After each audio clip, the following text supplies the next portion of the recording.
नमस्कार दोस्तों। Ocean network में आपका स्वागत है। मैं हूं ओमकार चौधरी। आदित्य सत्संगी जी जुड़ गए हैं अमेरिका से। उनका स्वागत कर लेते हैं। बहुत बहुत स्वागत, बहुत अभिनंदन आपका।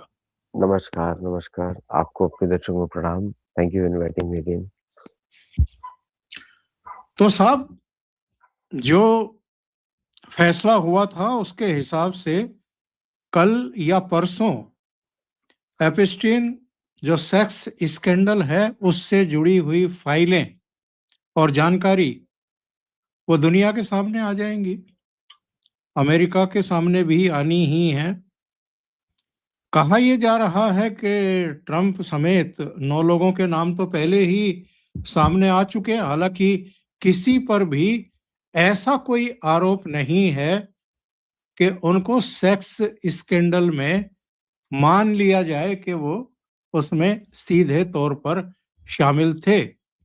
इनमें डोनाल्ड ट्रंप है, बिल क्लिंटन है, बिल गेट्स हैं, प्रिंस एंड्रयू है, स्टीव बेनन है, लेरी समर्स है, और आपके बूढ़ी एलन जो फिल्म फिल्म निर्माता है, रिचर्ड ब्रैंसन है जो बिजनेसमैन है, और मशहूर वकील एलन डर्सोविट्स हैं। 9 नाम का खुलासा पिछले दिनों हुआ था आदित्य जी। अब जब ये सारी फाइलें जिनके बारे में कहा जा रहा है कि लाखों पन्ने की ये जानकारी हो सकती है, तो एक तो इसके खुलासे में ही समय लग सकता है। नंबर 2, किस तरह का वातावरण अमेरिका में है, और अगर इनमें कुछ ऐसा खुलासा हो जाता है जिससे एक राजनीतिक बवाल शुरू हो जाए, तो ये चीजें कहां तक जा सकती हैं?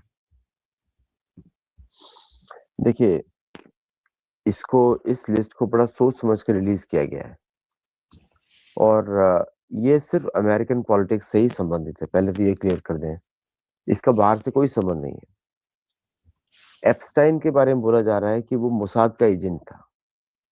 उसकी लॉयल्टी इजराइल को थी और उसका काम था अमेरिकन पॉलिटिक्स को कंट्रोल करना through this kind of operation. और ऐसा लोकली बोला जा रहा है और इसके बारे में प्रूफ्स भी लोग डालते जा रहे हैं धीरे धीरे।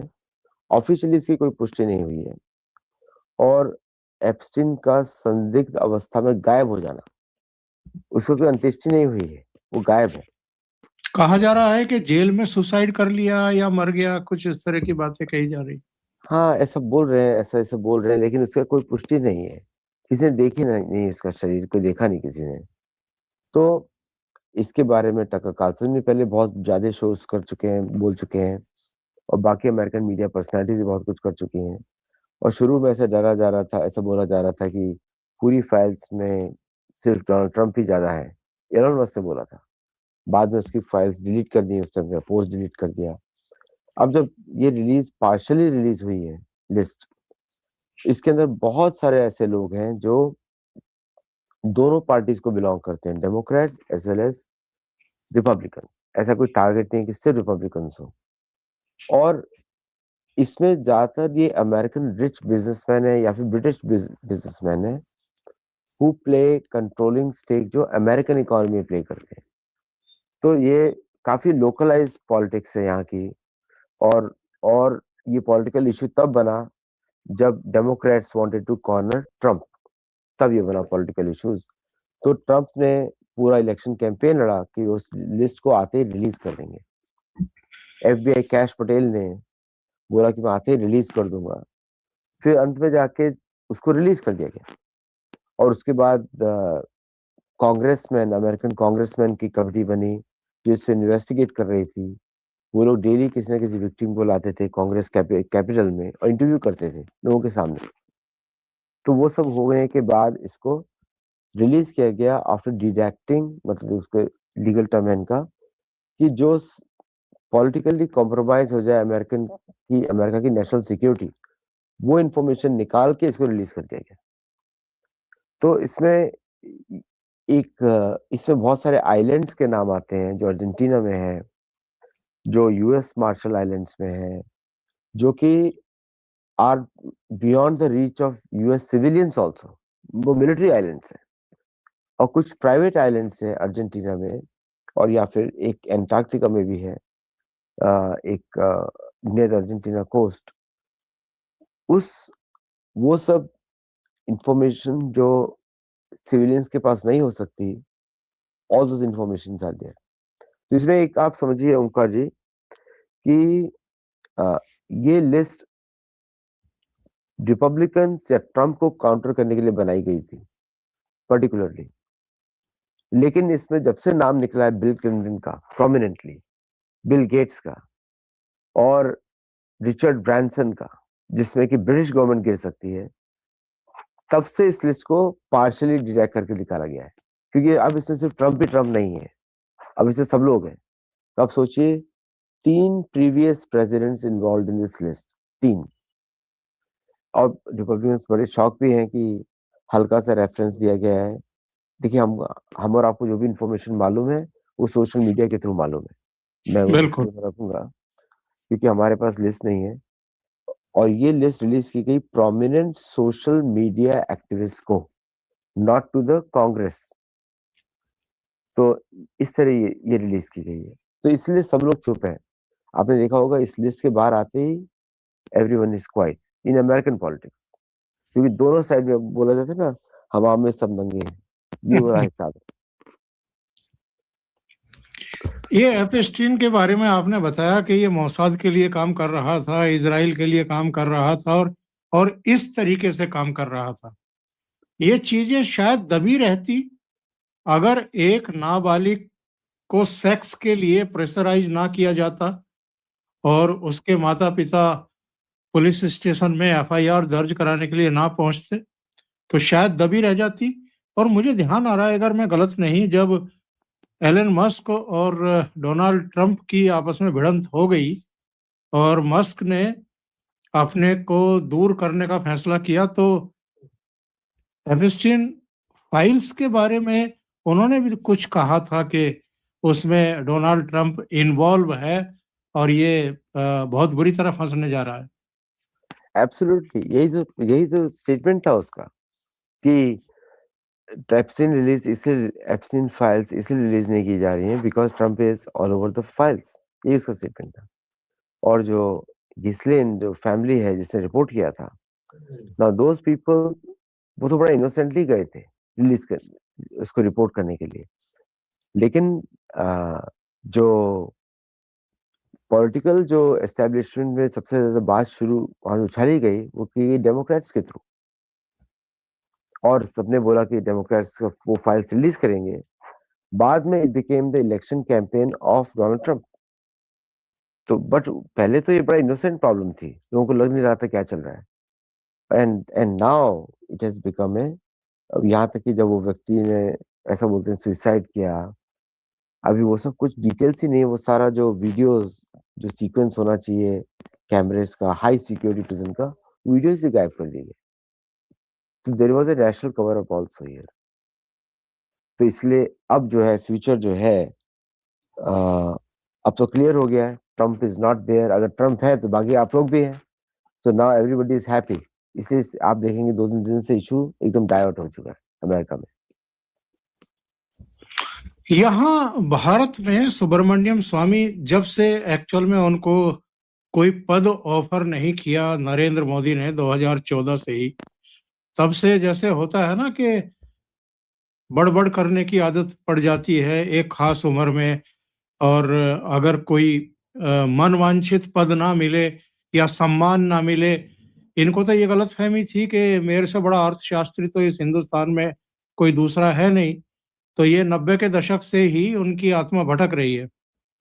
वो पीवी नरसिम्हा राव के समय भी उनको लगता था कि मुझे वित्त मंत्री बनाया जाएगा, फिर मनमोहन सिंह के समय भी लगता था, बीच में भी उनको लगता रहा, फिर अटल सरकार में भी नहीं हो पाया, और बाद में जब नरेंद्र मोदी बने तो उन्होंने तो बिल्कुल ही किनारे कर दिया इनको, अरुण शौरी को, जसवंत सिंह को, यशवंत सिन्हा को, ऐसे बहुत सारे नाम थे जिनको उन्होंने छुआ ही नहीं, पूछा ही नहीं कि भाई तुम क्या हो, कैसे हो।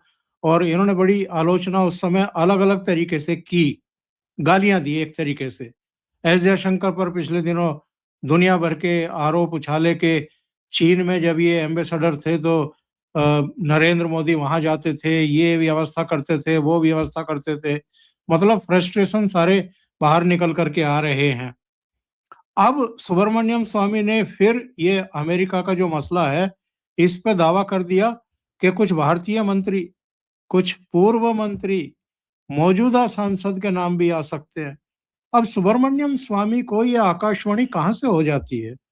वो हर मामले में अपने आप को बहुत पहुंचा हुआ कोई एक भविष्यवक्ता या ज्योतिषी साबित करने की कोशिश करते हैं, या सारे इंफॉर्मेशन के भंडार उन्हीं के पास है ये। और इधर मीडिया में भी लगातार ये कि कुछ भारतीयों के नाम हो सकते हैं। तो इस पर आप क्या कहेंगे आदित्य जी? भारतीयों का इससे क्या संबंध? ये तो डोमेस्टिक इशू है अमेरिका का। इसमें कोई भारतीय, आपको क्या लगता है कि आइंस्टाइन कोई इंटरनेशनल रिंग चला रहे थे? वो सॉरी, एप्स्टाइन कोई इंटरनेशनल रिंग चला रहे थे? नहीं, कुछ नहीं। वो तो सिर्फ डोमेस्टिक इश्यूज के लिए है। वो एक ग्रुप था जिसको बनाया गया था particularly through foreign collaboration America के लिए, ताकि अमेरिकन पॉलिटिशियंस के दोनों साइड के लोगों को कंट्रोल किया जाए। उसमें भारतीय पॉलिटिशियंस या कोई किसी और कंट्री के पॉलिटिशियंस कहाँ से आएंगे? और ये बिलियनियर गुड लुकिंग ग्रुप माना जाता था इसको। अब उसमें अमेरिकन गुड लुक्स में का डेफिनेशन थोड़ा अलग होता है, भारतीय गुड लुक्स का डेफिनेशन अलग होता है, और भारतीय पॉलिटिशियंस तो वैसे ही कंट्रोल में आ जाते हैं, उनके लिए एब्सटेन लिस्ट की क्या जरूरत है? सो और ये प्राइवेट डायरी मेंटेन करता था ये कि ये इस आदमी से इधर मिलना है, ये सब रिकॉर्ड्स मेंटेन करता था वो। अब वो सारा डेटा तो गायब ही है, सारा जब्त कर लिया गया by the FBI and other resources. तो इसमें कोई भी देयर इज नो वे कोई भारतीय नाम हो सकता है। उसका रीजन ये है कि वो लिस्ट और वो जो इस आदमी के जो कनेक्शंस थे वो ओनली न्यूयॉर्क बिजनेसमैन, उसका टारगेट सिर्फ वही बिजनेसमैन थे which can affect American politics. और रिचर्ड ब्रांसन का नाम इसलिए आ जाता है क्योंकि वो अमेरिकन सोशलाइट है। प्रिंस एंड्रू का नाम इसलिए आता है because he is an American socialite. वो सारी पार्टीज में रहते हैं न्यूयॉर्क एंड लॉस एंजलिस में, इसलिए नाम आता है। इस लिस्ट का कोई संबंध ही नहीं है आउटसाइड यूएस और यूके के ऑफिशियल्स के थ्रू। तो अगर ये लोग कोई ऐसी पॉलिटिशियन बात कर रहे हैं, दोनों ही ये जो राउत एंड स्वामी जी, इस दोनों ऐसी बातें कर रहे हैं, तो आई थिंक इनका खुद का पॉलिटिकल कोई एजेंडा होगा, but not for this list. Actually इस लिस्ट में कोई भी नॉन अमेरिकन नॉन ब्रिटिश नाम नहीं है। हो सकता है कुछ यूरोपियन नाम हो, यूरोपियन यूनियन के कुछ लीडर्स हो उनके नाम हो, बट नॉट एशिया।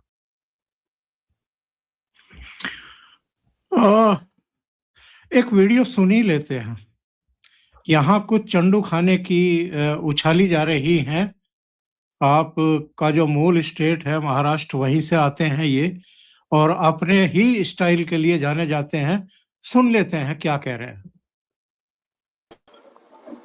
19 दिसंबर को कोई एक बड़ा विस्फोट राजनीतिक होने वाला है, ऐसी चर्चा इस देश में चल रही है, और उसका केंद्र बिंदु अमेरिका में है। जब भूकंप होता है तो कोई केंद्र बिंदु होता है, तो वो केंद्र बिंदु अमेरिका में है। कुछ ऐसी जानकारी सामने आने वाली है अमेरिका से। वो जानकारी सामने आने के बाद नरेंद्र मोदी सत्ता में नहीं रह सकते, इस प्रकार की चर्चा है। पृथ्वीराज चव्हाण जी ने भी कहा है। तो मुझे लगता है कि हम इंतजार करेंगे। नरेंद्र मोदी सत्ता में नहीं रह पाएंगे, मतलब इससे बड़ी कोई चंडू खाने की हो सकती है क्या? देखिए, ये सब लोग जो है मोदी जी के पीछे पड़े हुए हैं for any reason, no reason. Modi ji का काम दुनिया में दिख रहा है ना? अब पर्सनल जेलसी को या पर्सनल इनकॉम्पिटेंस को हम ज्यादा इंपॉर्टेंस नहीं दे सकते।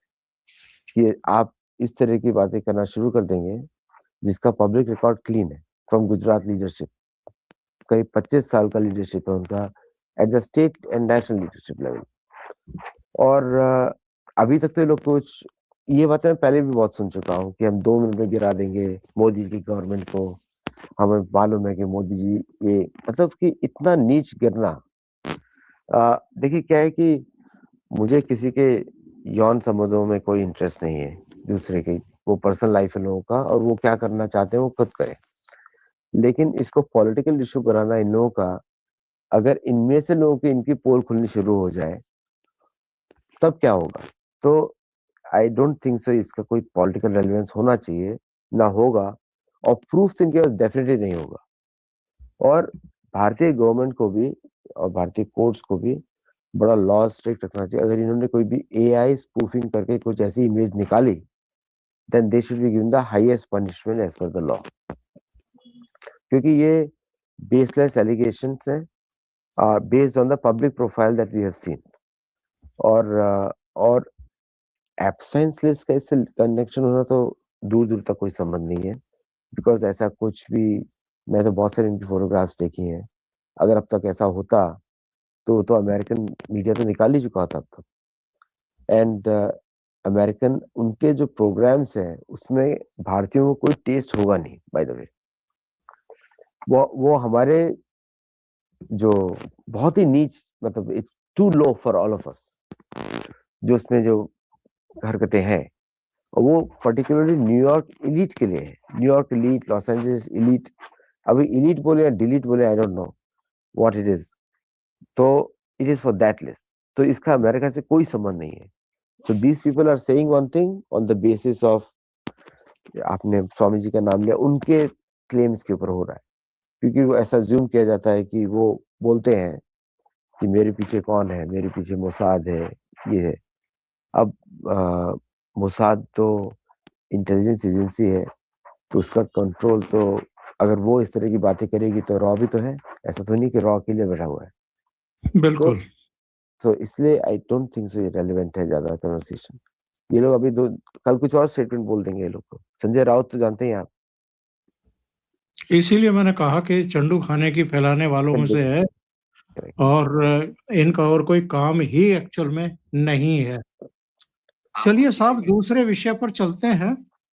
ऑस्ट्रेलिया में जो अटैक हुआ है, शुरू में मीडिया में आया कि पाकिस्तानी मूल के हैं, बाद में पता लगा कि नहीं, ये साजिद अकरम तो हैदराबाद से 27 साल पहले गया था।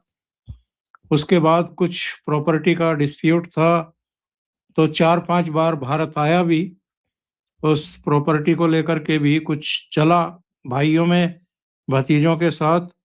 और उसके कई साल बाद वो आया ही नहीं, भारत नहीं आया। वहां उसने एक ब्रिटिश महिला के साथ शादी कर ली, उसका बेटा भी जवान हो गया। और ये भी जानकारी मिल रही है कि ये लोग फिलीपींस के एक क्षेत्र विशेष में हथियार चलाने की ट्रेनिंग लेने के लिए गए थे। अब उसकी भी जांच पड़ताल चल रही है। पाकिस्तान का रोना ये है कि साहब हमारा बड़ा नाम गंदा कर दिया गया, बता दिया गया कि वो तो पाकिस्तानी मूल के थे। तो उनका उनका शिकवा, उनका गिला कुछ ऐसा है जैसे पाकिस्तान दूध का धुला हुआ है, और पाकिस्तान से तो कोई आतंकवादी कहीं पूरी दुनिया में पाया ही नहीं गया है अभी तक। सब जानते हैं कि ट्विंस टावर गिरवाने वाला अलकायदा का चीफ एबटोबाद में पाकिस्तानी मिलिट्री क्षेत्र में किस तरह महफूज रखा गया था, कैसे उसकी सेवा की जा रही थी, और सब ने उसको छिपाया था। और बाद में बराक ओबामा के समय अमेरिकन सेना ने आकर के उसका काम तमाम किया था, और उसकी लाश को भी समुद्र में फेंक दिया था, ताकि बाद में जाकर के कोई तमाशा ना करें ये लोग। तो एक तो मैं ये जानना चाहता हूं कि ट्रंप का एक बयान आया है जिसमें वो कह रहे हैं कि पूरी दुनिया को एकजुट होना चाहिए इस आतंकवादी घटना के खिलाफ। तो भाई, एक आतंकवादी घटना तो पहलगाम में भी हुई थी, जेनोसाइड हुआ था, 26 लोग मारे गए थे। और उस घटना से 6 दिन पहले 16 अप्रैल को आसिम मुनीर ने बड़ी बकवास की थी हिंदुओं के बारे में, मुसलमानों के बारे में। जो जिन्ना की वाणी हुआ करती थी बंटवारे से पहले, वो बोल रहा था उस भाषण में, और वो कह रहा था कि हम सुपीरियर हैं, हमारे तीज त्योहार, हमारा खाना, हमारा पहनावा, हमारे फेस्टिवल वो सब हिंदुओं से अलग ही हैं।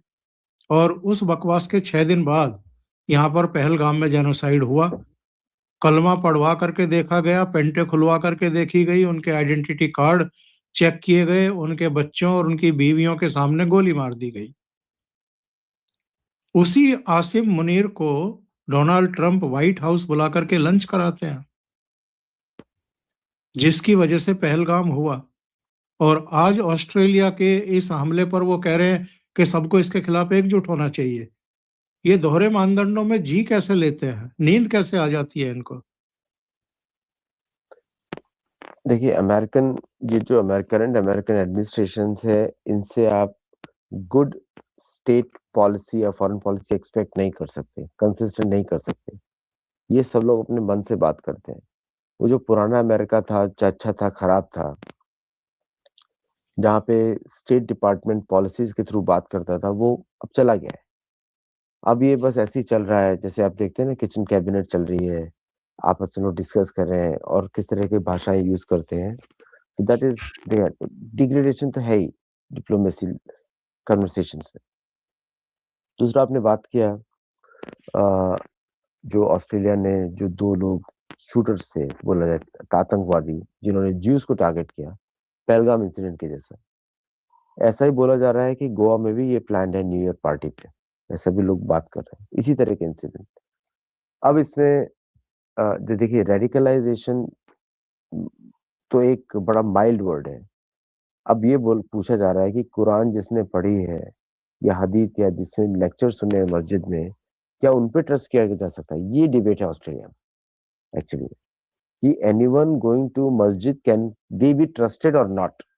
ये डिबेट है जनरल ऑस्ट्रेलियंस के अंदर। अगर आप बात सुने, मीडिया की सुने, तो एनालाइज करें तो, और वो बात सच है कि कौन सा मुसलमान रेडिकल नहीं है, इस पे बात होनी चाहिए। या कौन सड़क पे मस्जिद पढ़ रहा है, तो वाई दे नीड ए मस्जिद। अगर सड़क पे पढ़नी है तो मस्जिद की जरूरत नहीं होनी चाहिए आपको, वो कि हराम है इस्लाम में कि कोई बुत परस्ती बोलते हैं ना, तो मस्जिद भी बुत परस्ती हो गया। आप फोटोग्राफ भी नहीं लगा सकते कहीं पर ना। उन्होंने बोला कि अब वो भारत से हैं और इससे हैं। भाई ये तो एक अपने आप को भारत का भी पार्ट नहीं मानते, ये तो भारत के विरुद्ध काम करते हैं। अगर इनका जन्म भारत में हो गया मुसलमान परिवार में, तो ये कौन से भारतीय? हम लोग को देखना पड़ता है कि कौन रेडिकल नहीं है, तो इसका तो हमको पता नहीं है, तो हमको सभी को एज्यूम करना पड़ेगा रेडिकल है। तो ये जो तो पाकिस्तान बोलता है कि हमारे यहाँ से नहीं होते। भाई मुसलमान तो है ना, तुम्हारी उम्मा का तो है ना, क्या बिल्कुल। आप कहीं से भी हो? और फिलीपींस में जो सेबू नाम का जो आइलैंड है, सेबू, उसको सेबू बोलते हैं, चेबू बोलते हैं, वो पूरा आइलैंड इस्लामिक कंट्रोल करते हैं, इस्लामिज्म से कंट्रोल होता है। मलेशिया और इंडोनेशिया की फंडिंग होती है, और वो आइलैंड बनाया गया था to resist the Spanish invasion, क्योंकि पूरा फिलीपींस हिंदू राष्ट्र था पहले, हिंदुओं की जगह थी। उसकी भाषा में तगालग में आप सुनेंगे तो सब पता लग जाएगा कि सारे ब्राह्मण कनेक्टेड थे। तो सेबू आइलैंड का तो इंटरनेशनल प्रॉब्लम है, जिसको फिलीपींस टारगेट करना नहीं चाहता है, क्योंकि उसको हथियार कौन देता है? वो M6 से लड़ते हैं। तो लुक एट दीज गाइस, जिनका स्टेबल ऑपरेशन था, आप देखते होंगे बोल्ट एक्शन किस तरह लोड कर रहे हैं वो, तो डेफिनेटली मिलिट्री ट्रेनिंग हुआ है वहां पर, और उसको ऑपरेट कौन करता है? तो इसीलिए ऑस्ट्रेलियन गवर्नमेंट चुप बैठी हुई है। कौन ऑपरेट करता है उसको? इसका उत्तर देने के लिए आपको सारे कनेक्शंस मिल जाएंगे अमेरिका के, जो आपको दिखने चाहिए वहां पे। इसलिए चुप बैठे हुए हैं। क्राउन को क्रिटिसाइज नहीं कर सकते, अमेरिका को क्रिटिसाइज नहीं कर सकते, तो इसलिए ब्लेम डाल रहे हैं, ढूंढ रहे हैं। कोई पाकिस्तान में ढूंढ रहा है, कोई इंडिया में ढूंढ रहा है। प्रॉब्लम कहीं और है। किसी ने फंड किया ज्यूज के विरुद्ध काम करने के लिए, ताकि ज्यूज और ऑस्ट्रेलिया से लड़ाई शुरू हो, मुसलमान उसमें से, और या मुसलमानों को टारगेट किया जाए वहां पे। That was the whole plot. Fail हो गया पूरी तरीके से। और ट्रंप साहब बड़े डरे हुए दिखाई दे रहे हैं। मैं देख रहा था कि अब तक 39 देशों को ब्लैक लिस्ट कर चुके हैं, ट्रेवल पर बैन लगा दिया है। इन देशों के नागरिक अमेरिका में घुस ही नहीं सकते हैं। हुआ क्या है साहब? पाकिस्तान और बांग्लादेश को छोड़ दिया। मुझे ये समझ आया वो क्यों छोड़ दिया दोनों को। और उसमें से अब जो आप कंट्रीज देखेंगे ट्रैवल बैन के लिए, सबसे तो प्रोमिनेंट सोमालिया है। सोमालिया का इशू चल रहा है मिनेसोटा में। और इस सारे ग्रुप्स के अगर आप इतिहास देखें, सब में टेररिज्म प्रमोट किया था अमेरिकन एजेंसीज ने, सारे के सारे। कोटे डो इवरे, फिर आपके माली, अमेरिका के पास में हाइती। अब हाइती को तो आपको पैसा देना चाहिए वहां पे भोजन नहीं करने के लिए, वो अमेरिका के पास है एकदम। और मैं ट्रम्प को एक बात देखनी चाहिए कि अमेरिका के आसपास सारे देश गरीब क्यों हैं। अगर दुनिया की सबसे बड़ी इकोनॉमी है तो मेक्सिको में 41% पॉवर्टी क्यों है, हाइती में 41% पॉवर्टी, हाइती में तो 65% पॉवर्टी है। पोर्टो रिको जो अमेरिकन स्टेट है, बोला जाता है कि अमेरिकन प्रोटेक्टोरेट है, अमेरिकन स्टेट है, उसमें तो 35% पॉवर्टी है। तो सारे देश गरीब क्यों हैं? और ये सारे देशों में क्या इन्वॉल्वमेंट था अमेरिका का कि ये लोग यहाँ पर आए? तो सबको पता लगेगा सब जगह रिवर्स, सब जगह जो है रिजीम चेंजिंग ऑपरेशंस हुए थे, ये कॉमन। चाहे साउथ अमेरिका भी ले लें, कोई भी ले लें, और ये सब फेल्ड रिजीम चेंजिंग ऑपरेशंस थे। स्पेशली अफगानिस्तान पे तो आपको मालूम ही है कि 9 लाख लोग लाए गए थे, आप 9 से 10 लाख लोग। और तो देन ट्रम्प तो कभी भी नाराज हो जाते हैं आजकल। ट्रम्प चाचा की तो बात ही छोड़ दीजिए। यूरोप वालों से बड़े नाराज हैं आजकल। क्या गेम चल रहा है? और सुन रहे हैं कि अब तो यूरोप वालों को वो जिम्मेदार ठहराने लगे हैं रूस और यूक्रेन युद्ध ना थमने के लिए। कोई ना कोई स्केपगोट चाहिए इन सबको। अब ये नाराज है, देखिए ये पर्सनल नाराज होना ये स्टेट के लिए तो नहीं चलता है। That's how the discourse has come down so level low हो गया है कि अब अमेरिका मतलब ट्रम्प हो गया। अब नाराज चल रहे हैं, जैसे शहनशाह हो या महाराजा हो कहीं के। अब यूरोप से नाराजगी का अर्थ क्या है कि यूरोप जो है अपनी रिस्पॉन्सिबिलिटी खुद क्यों नहीं ले रहा। आप उसको लेने देना नहीं चाहते थे पहले तो। आप तो चाहते थे कि यूरोपियन यूनियन को आप कंट्रोल करें। अमेरिकन पॉलिटिक्स ने यूरोपियन यूनियन क्रिएट की। It's not because of European Union से बना, because they wanted one single point of decision making, single window clearance. तो यूरोपियन यूनियन बन गया। और दे डिड नॉट थिंक कि यूरोपियन यूनियन बनने के बाद European Union can act as a competitor to USA. तो आप लोगों ने सब सोचा ही नहीं। So now you are complaining about Europe. और आपने यूरोप को ब्रेक भी करने की कोशिश करी। पोलैंड, इटली, हंगरी एंड एक और कंट्री है जर्मनी। आपने जर्मनी नहीं, एक और है, 4 कंट्रीज आ गए, आपने ब्रेक करने की कोशिश करी। So what are complaining? Complain किस लिए कर रहे हैं? और यूरोपियन यूनियन के पास सही में पैसा नहीं है। Countries are going bankrupt internally. Jobs नहीं है कहीं पर इंडस्ट्रीज नहीं है। आप बताइए 2010 के बाद मात्र 14, only 14 unicorns were created in Europe. India में कितनी हुई? 394। अमेरिका में कितनी हुई? 1200। आप सोच सकते हैं कि क्या हालत है यूरोप की। और यूरोप का साइज भारत के साइज के बराबर ही है, ज्यादा बड़ा नहीं है। बिल्कुल सही कह रहे हैं। एक रहस्य की गुत्थी सुलझाइए साहब। अभी 3 दिन पहले 4 दिन पहले मोदी साहब ने एक ट्वीट किया जिसमें जानकारी दी कि अमेरिका के राष्ट्रपति से फोन पर बातचीत हुई। किन किन मुद्दों पर बातचीत हुई वो भी उन्होंने खुलासा किया। द्विपक्षीय, क्षेत्रीय और वैश्विक मुद्दों पर बातचीत हुई। ट्रेड डील का कोई जिक्र ही नहीं, ना डियर फ्रेंड लिखा ना कुछ लिखा। बड़ा सिंपल सा एक ट्वीट मोदी जी ने किया। मैं इंतजार कर रहा था कि ट्रंप की टीम क्या कोई ट्रुथ पे मैसेज देती है, मुझे दिखाई नहीं दिया। क्या वजह हो सकती है? ट्रंप चुप करके क्यों बैठ गए बातचीत के बाद? उनकी तरफ से कोई मैसेज क्यों नहीं आया? कहीं ऐसा तो नहीं है कि मोदी जी ने उनको कह दिया हो कि आप जो खेल कर रहे हैं पाकिस्तान और बांग्लादेश के जरिए, अगर हमने कुछ एक्शन ले लिया तो फिर कहना मत हमसे। देखिए, ट्रम्प की चुप्पी तभी होती है जब उसको मिलिट्री थप्पड़ पड़ता है, उसके पहले नहीं होती। आप उसका रिकॉर्ड देख लीजिए, जहां भी मिलिट्री एक्शन थ्रेटन होता है, ट्रम्प की चुप्पी बैठती है। और अमेरिका ने वो सब काम किए हैं भारत के विरुद्ध इस समय, जो उसको फ्रेंड नाम से पुकार नहीं संबोधित किया जा सकता, नंबर 1। दूसरा, ट्रम्प को लग रहा था कि भारतीय मूर्ख है, आई लव यू, ये सब बातें पर्सनल होती हैं, ये सब स्टेट के बीच में नहीं चलती। अगर भारत का आपको रिस्पेक्ट करना है तो भारत का जो सॉवरेंटी है और उसका जो इन्फ्लुएंस है, उसको रिस्पेक्ट करने की आवश्यकता है। मोदी जी रिप्रेजेंट्स 140 करोड़ भारतीय, वो बोलते हैं बार बार।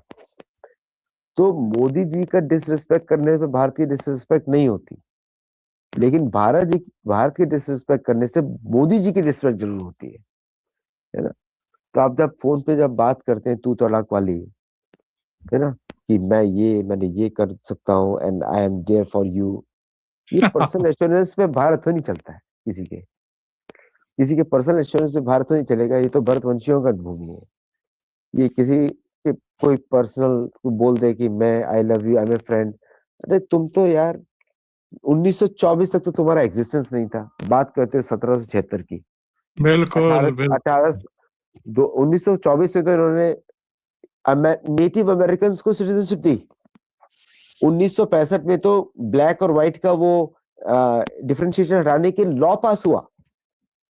ठीक है, तो आपका देश तो 1965 तक नहीं बना था, किस इतिहास की बात करते हो? 1776 में तो आपका, जब हमारा पतन चल रहा था उस समय टेम्परेरी, तब तो हम लोग वी वर प्रिपेयरिंग। तो इसलिए ये तो बेकार की बात है। कभी कभी इतिहास समझाना चाहिए मोदी जी को, इनको खास बैठ के, जैसे मोदी ने समझाया था। तुम अपना जो व्हाइट रेस का जो उसमें तुम्हारा ईगो चलता है ना, उससे हम बात करते हैं। बोलते हैं भारत को किसी को भी अच्छी नहीं लगती कलरलेस स्किन, है ना, चेहरे पे दाग लगे रहते हैं। इस तरह की बातें करनी पड़ेंगी। और देखिए क्या है, मोदी जी बहुत ही सभ्य तरीके से बात करते हैं, कभी कभी कम शब्दों में बहुत कुछ बोल जाते हैं। जैसे उन्होंने बाइडेन को बोला था, शायद ये स्टेटमेंट मीडिया में ज्यादा आया नहीं, उन्होंने बोला था बाइडेन को कि I represent a big civilisational state. ठीक है, ये शब्द उन्होंने बार बार रिपीट किया है ट्रम्प के साथ भी। और उसका मतलब उनको समझ में आना चाहिए कि तुम किस माँ बाप की औलाद है वो तुमको भी पता नहीं है। लेकिन हाँ, देखिए अभी पुतिन ने क्या कहा था? पुतिन ने दोनों देशों का नाम लिया था, भारत का और चीन का, और ये कहा था कि ये पुरानी सिविलाइजेशंस हैं। दूसरी बात ये है कि दोनों देशों की आबादी 280 करोड़ से ज्यादा है।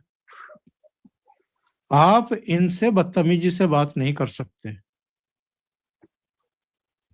तो ये बात इनकी समझ में मुझे लगता है कि आएगी कभी आगे जा करके, अभी तो नहीं आ रही है। ईगो बहुत, देखिए कौन रन कर, अभी अब सोचिए, अगर लॉरा लूमर जैसी 25 साल की बदतमीज महिला पेंटागन में बैठी हो, या इस तरह के स्टीवन मिलर जैसे लोग बैठे हो, स्टीव विटकॉफ जैसे लोग बैठे हो, स्कॉट बेसेंट जैसे लोग बैठे हो, इनको तमीज किधर है, कहाँ पे है? इनके बाप ने तो कभी सिखाई नहीं। और ये सारे बिलियनर्स हैं। मतलब बिलियनर का मतलब ये है कि इतना घमंड है पैसे का इन लोगों को कि they don't see India as an India, क्योंकि उन्हें लगता है कुछ भी खरीदा जा सकता है ना? लेकिन कुछ चीजों का मूल्य नहीं होता। जैसे आपका शरीर, उसका कोई मूल्य नहीं है। जबकि अगर केमिकल्स को आप बैक वे करें तो 1000 रुपए भी वैल्यू नहीं होगी केमिकल्स की शरीर के अंदर। और रेयर के हिसाब से देखिए तो कोई होगा भी नहीं शायद। तो पॉइंट इज कि Bharat is beyond their price point. ये बात सिखानी पड़ेगी। ये बाकी देशों ने इनकी आदत बिगाड़ दी है। जैसे बिल्कुल। बहरीन ने, सारे मुसलमान देशों ने बिगाड़ी है बाय द वे। सारे इस्लामिज्म वाले देश हैं जिन्होंने इनकी आदत बिगाड़ी है। सारे बिकाऊ होते हैं। तो भारत वैसा नहीं है, इसलिए इनको हिंदुओं से चिढ़ है। एक्चुअली बात हमको स्पष्ट करनी चाहिए, चिढ़ हिंदुओं से है, क्योंकि भारत की प्रभुता की रक्षा जो आइडियोलॉजिकल कर रहा है वो हिंदू कर रहे हैं, और वो क्रैक नहीं कर पा रहे हैं। तो उनको लग रहा है कि ब्राउन व्यक्ति झुका कैसे नहीं, बिकॉज सारे ब्राउन लोग तो झुक गए, एक के अलावा, एक हिंदुओं के अलावा। तो पाकिस्तानी भी झुक गए, इनके जितने सब झुके हुए हैं, चाट रहे हैं, तो इनको वो बुरी आदत पड़ गई है। तो एटलीस्ट भारत को बिल्कुल, देखिए क्या है ना कि सिर्फ अमेरिका के लिए भारत को अपनी सड़क की भाषा होती है ना, तो चल इधर चल, उस तरह की बातें इनको सुनानी चाहिए थ्रू डिप्लोमेसी, जैसे इसकी भाषा वैसे सिखाए। इनके एक ऑफिशियल ने बयान दे दिया कि साहब भारत की तरफ से हमें बहुत अच्छे ऑफर मिले हैं। तो पीयूष गोयल का बयान आ गया कि अगर बहुत अच्छे ऑफर मिले हैं तो तुरंत साइन करो, ट्रेड डील फाइनल करो। देर किस लिए कर रहे हो अगर बहुत अच्छे प्रपोजल मिले हैं तुम्हें? तो इनको ऐसे जवाब देने वाले, और दिखाई दे रहा है कि बंदूक ताने खड़े हैं, और हमारे मंत्री ने कह दिया कि भैया कनपटी पे आप राइफल लगा करके हमसे ट्रेड डील साइन नहीं करवा सकते। जब तक हमें नहीं लगेगा कि संतुलित है, तब तक हम ट्रेड डील साइन नहीं करेंगे, हमें कोई जल्दी नहीं है। बोलते हैं India is a tough nut to crack. मैंने कहा नट तो तुम हो यार, क्रैक तो तुम लोग हो रहे हो। इंडिया इज ए हैमर, आपको नट को क्रैक करा रहा है।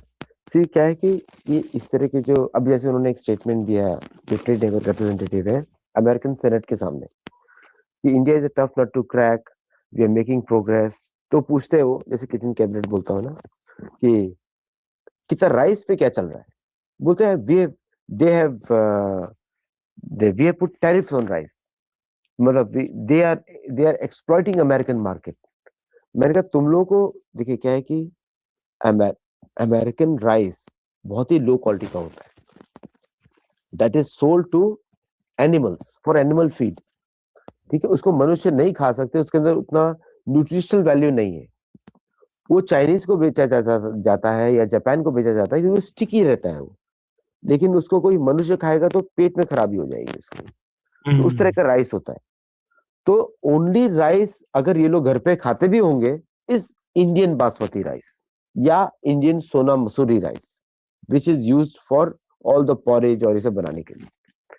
तो उस पे तो ऑलरेडी टैरिफ है 50%। तो वो वहां पे बताना भूल गए, वहां के जो सेक्रेटरी हैं, कि भाई ये तो ऑलरेडी टैरिफ है सर, इसके टैरिफ के बाद आप देखिए बिक रहा है, अमेरिका में जा रहा है। अब प्रॉब्लम क्या हो रही है कि उसके लिए टैरिफ कौन दे रहा है? जनरल मिल्स, बिल्कुल इंपोर्टर्स। सो अब वो हॉन्ट करेगा उनको बहुत बुरी तरीके से कि अब general price of rice is going to go up for American by American exporters, और भारत का एक्सपोर्ट इंक्रीज हुआ है, बिल्कुल इंक्रीज हुआ है, इंक्रीज हुआ टू अमेरिका, 7% इंक्रीज हुआ टू यूएस ऑल्सो। तो होर्डिंग लोग कर रहे हैं, they have to make laws against the hoarding, ताकि they should stop the hoarding. तो ये सब चल रहा है इधर, and I think they lost track of क्या भारत के साथ कैसे डील करें। वैसे भारत को इनसे कोई इंजिन का डील नहीं करना चाहिए इन फ्यूचर, अभी जो कर दिया है उससे तो भारत की सिक्योरिटी पे फर्क पड़ गया है। बहुत महत्वपूर्ण संकेत आप दे रहे हैं। आदित्य जी, बहुत बहुत धन्यवाद आपका इतना समय निकालने के लिए और महत्वपूर्ण मुद्दों पर चर्चा करने के लिए। और दर्शकों से निवेदन है, आपको अगर ये चर्चा अच्छी लगी है तो लाइक करें, इस वीडियो को शेयर करें, फॉरवर्ड करें अपने मित्रों को ग्रुप्स में, और अभी तक चैनल सब्सक्राइब नहीं किया है तो सब्सक्राइब जरूर कर लें, साथ में लगे बेल आइकॉन को दबा दें ताकि आगे आने वाले वीडियो और उनके नोटिफिकेशन आप तक पहुंचते रहें। बहुत बहुत धन्यवाद। नमस्कार।